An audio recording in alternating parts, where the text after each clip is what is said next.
Madilim,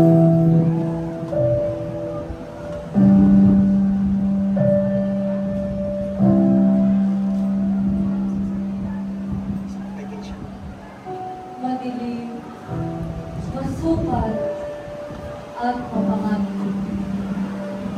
Ito ang mga katawan ng isang tubat na mapanglaw. At dito rin magsisimula ang kwento ng matamis na pag-iigan nina Florante at Laura. Sa gitna ng gubat, may isang lalaking nakatali sa puno. Na animoy binukbog ng paulit-ulit at hinahabol ang kanyang hininga. At ang kanyang pangalan ay Florante.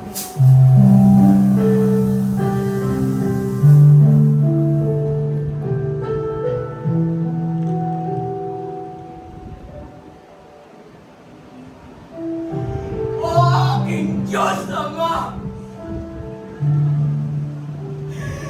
Nasaan? Nasaan ang iyong awa? Ako'y nananakoy. Nakikiusap. Humihingi ng tulong niyo. Patawarin niyo na lang ako dahil hindi ko nagawang ipagtanggol ang ating kaharian laban sa taksil at walang awang si Adolfo. Tila yata wala nang nagmamahal sa akin. Napakabait ng aking buhay. Nagaw niya ang korona ni Haring Litseyo upang magawa niya ang kanyang ninais. Pati na rin si Duque Preseo na aking ama ay kanyang dinamay.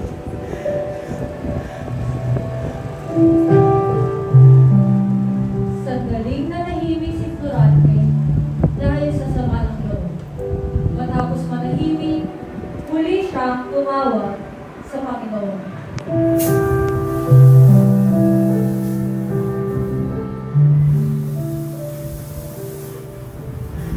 O aking Diyos Ama! Tila yata di mo na tinidinig ang aking mga panalangin sa iyo. Kung gayon, paano na ako? Sino ang aking malalapitan at makakapitan?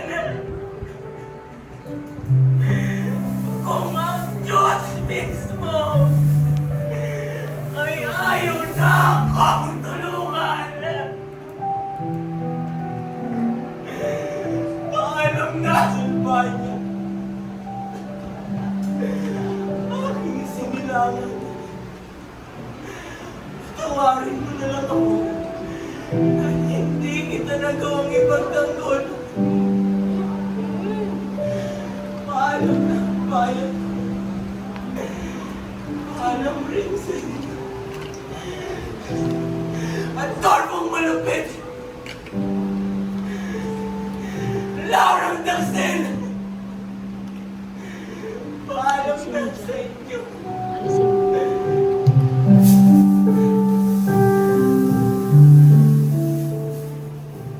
Habang nagdurusa si Florante sa gubat, isang morong nagngangalang Aladino dumating sa gubat na pagod at naghahanap ng magpapahingahan.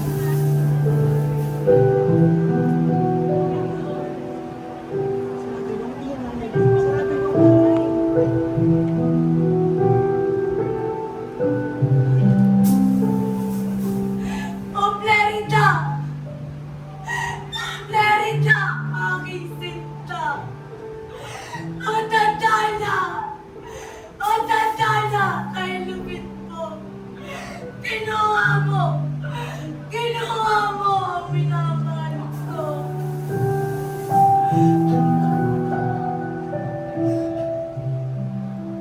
Habang si Aladin na umiiyak at nagdurusal, ay may narinig siyang tinig sa kabubatan ng isang lalaki. Ano yung tinig na aking naririnig? Tila ba'y tinig ng isang nag-iinagpis na tao? Sino kaya siya? Talagang ako'y minamalas! Pinapahirapan sa kamay ng taksil na si Adolfo! Si Adolfo ang malupit! At higit pa sa halimang kong malaki!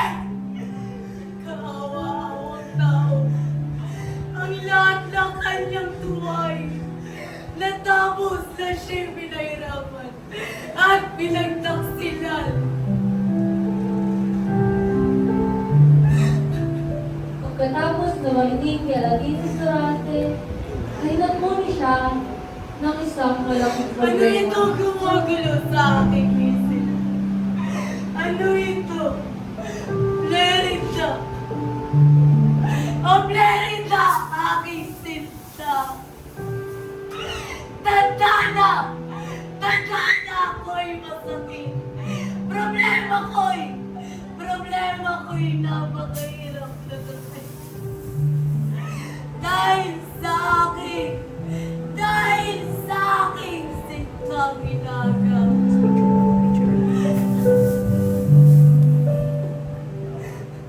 Nagmamadali na sa Aladin nang mapansing humina ang boses na kanyang narinig. Kailangan ko na magmadali. Kundi, hindi ko na maaabutan ng taong iyon. Habang tumatakbo, ay hinahawi niya ang mga sagapan sa pamamagitan ng kanyang kalis. Nang makita niya ang nakatapos, napansin niyang may nakamalibot ditong dalawang leon. Siya ay naganda at nilusob ang mga leon.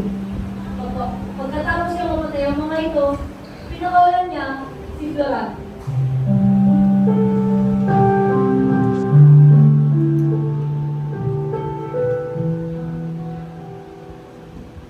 Parang nakita ko na ang tao ito. Pagkalipas ng ilang oras, namulat si Florante at Pogi pa rin yung shoot, ha? Pogi pa. Hindi mo nabutin yung umpisa. Sino ka? At bakit ka narito? Magpahinga ka na lang. Ako ang nagligtas eh. Hindi mo ba napapansin na tayo ay magkaaway? Marahil, pero ikay nangangailangan ng tulong.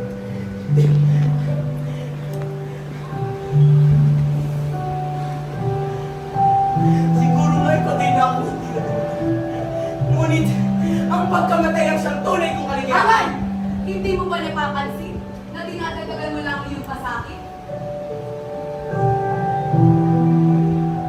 hindi nagpansinan ng dalawa, ngunit isinama ni Aladin si Durante sa kanyang pagpapahingahan at doon sila nagpalipas ng gabi. Pagdating ng umaga, pinapansin ni Aladin na malakas na muli si Durante, kaya ito'y kanyang iyakan. Maraming salamat sa lahat ng tulong mo, kaibigan. Galiw ni Aladin si Durante, ngunit napansin ito ang palangkol pa rin siya. Ano ba ang iyong problema? Maaari ko bang malaman? Sige. Simulan ko ang aking kwento. Simulan ako kay pinanganak. Dalawa ito upang magkwentuhan.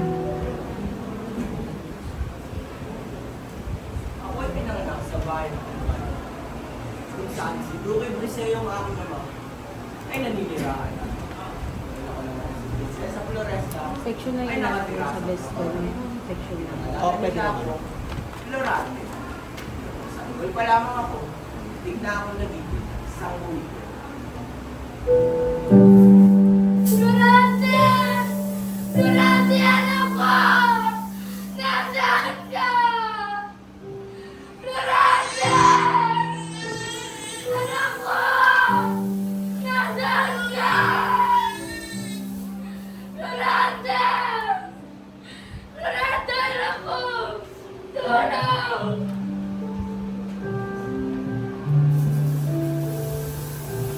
po. Anong problema?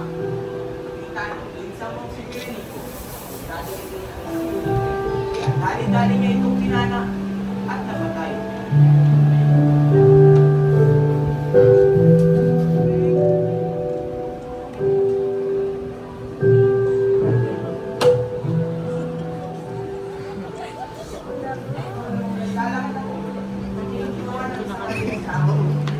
Ang isang Mag-inom na tayo.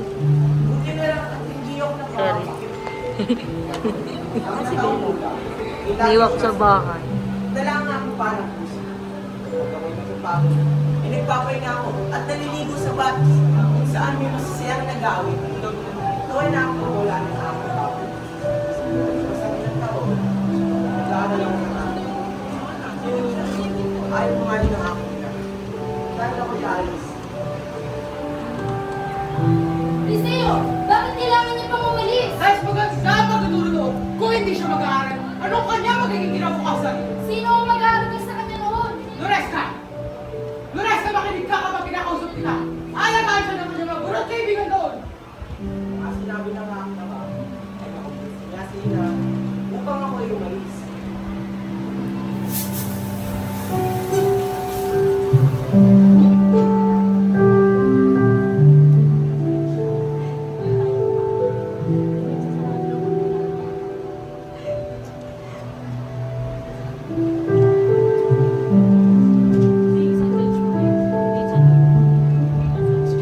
Pagdating Florante sa Atenas, Florante, maligayang pagdating.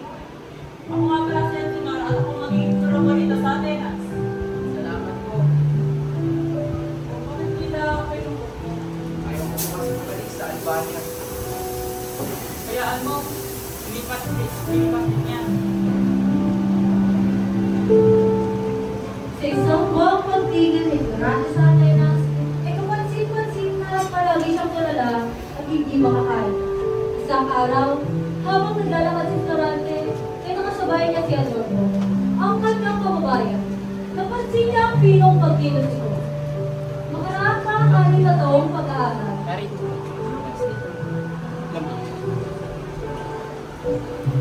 Sinibatik sa Florante. May talento ko sa filosofiya, astronomiya at matematika. Salamat po.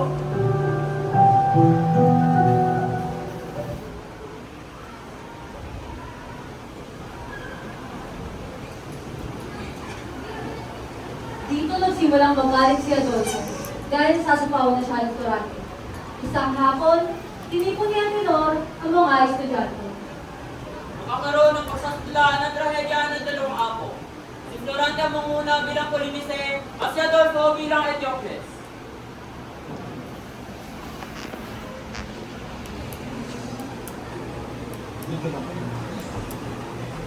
Nang magsimula na ang dula-dulaan, nandisik ang mga saan ni Adolfo kay Florante.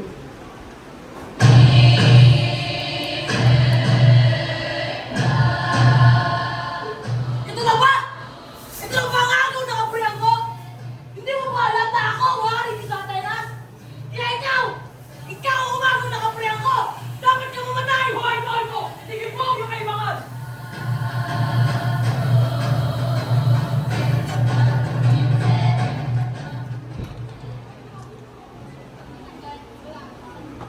Natapos ang pagdiriwang at hindi na nakita si Adolfo.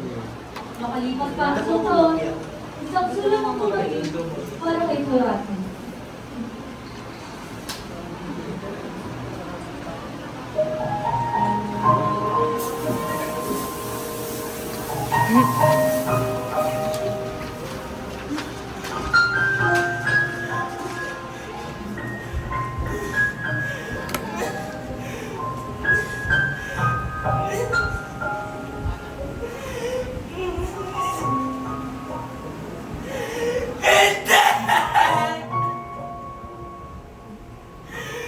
Mahalina!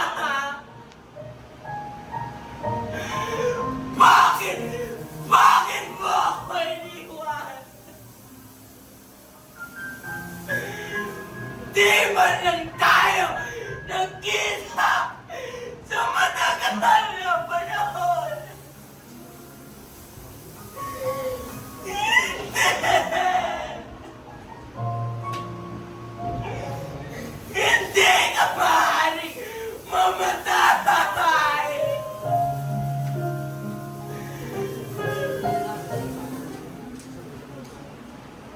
Kita yung mukha mo.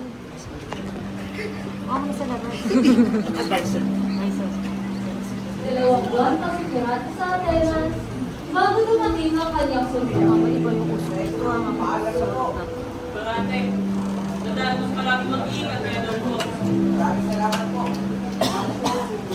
Ingat ka, Florante. Kapag kailangan mo ng tulong, nandito lang kami. Minadro, sumama ka kay Florante sa Albania. Salamat po. Paalam na po.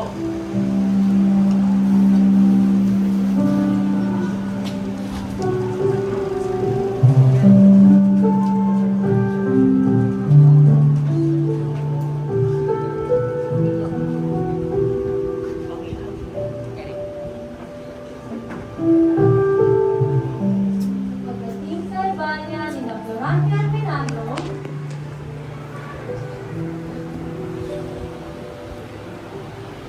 Oo, aking ama. Kinagagalak kong makita ka muli. Oo, aking anak. Kinatagal ako makita ko rin muli. Magandang araw po, Dr. Griseo. Ako po ang kaibigan ni Florante na sa Minado. Magandang araw sa iyo, Minado. nang may biglang dumating na isang mensahero. Magandang araw po. Humihingi ng tulong ang Brotona dahil ng mga libre masakop ni General Osmani. Asahan yung tulong namin. Florante, pupunta tayo kay Haring sa iyo.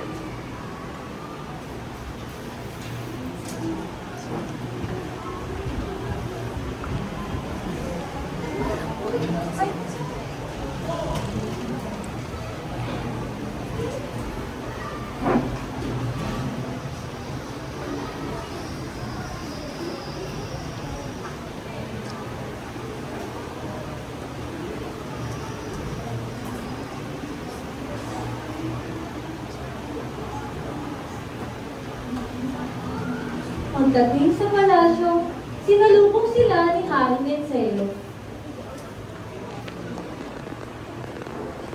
Magandang umaga, Haring sa iyo. Ito ang aking anak na si Florante. Ah! Ang binata sa aking panaginip. Siyang papalit sa aking trono.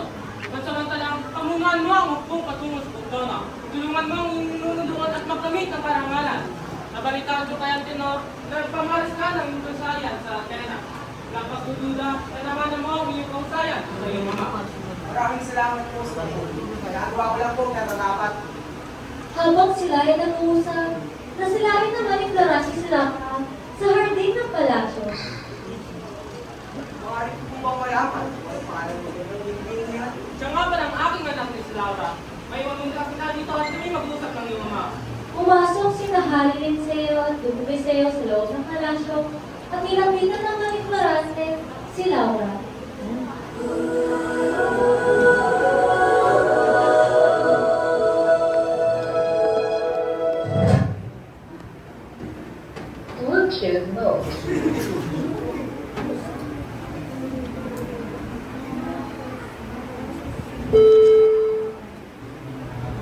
Lago. Post mo muna. Lago.